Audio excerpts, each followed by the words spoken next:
Every weekday, the CNBC Investing Club with Jim Cramer releases the Homestretch, an actionable afternoon update, just in time for the last hour of trading on Wall Street.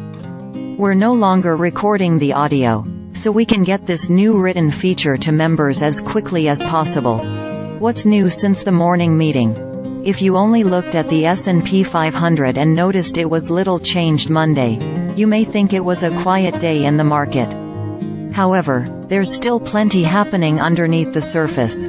Pullbacks in club holdings Apple and Alphabet, as well as Tesla, weighed the S&P 500 down, but there was still plenty of strength in semiconductors and anything tied to artificial intelligence, such as the industrials integral to the construction of data centers needed to power generative AI workloads. Nvidia, the leading AI chipmaker, surged more than 6% Monday. We can't get Apple right every day, but we can accept that it can go down and recharge, Jim Cramer said Monday.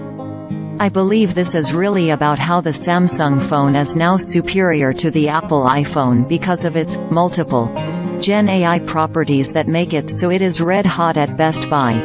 Alphabet's slide was only a matter of time, Jim added. It is why we haven't pounded the table one bit on it and have been very critical. I would say that the decline could wake up management to the possibility the market has had it with their lassitude. It is time to get serious there, and they aren't serious. Tesla may be lower, but its decline had no impact on Ford Motor after the club name reported strong February sales.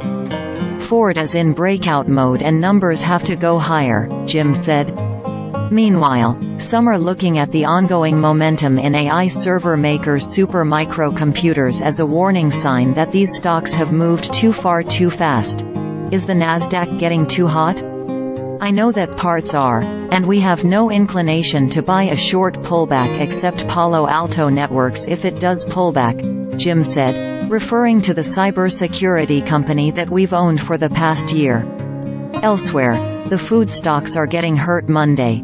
But, unlike last year when weakness in the cohort pushed down other consumer staples such as club name Procter Gamble, the maker of Tide detergent and Crest toothpaste, is recognized as not being a food stock. Jim said, shares of P&G rose about 0.2% Monday, to $159.20 each. Banks jump. Our two banks are having a strong day, with Wells Fargo making a new all-time high, up nearly 2%, and Morgan Stanley among Monday's leaders in the S&P 500, jumping more than 4%.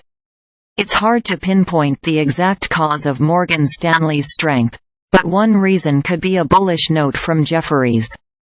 The analysts said the bank is moving past deal integration and toward cross-firm connectivity, with a focus on the large, wealth management opportunity already embedded in its existing client base and more collaboration across its three business segments.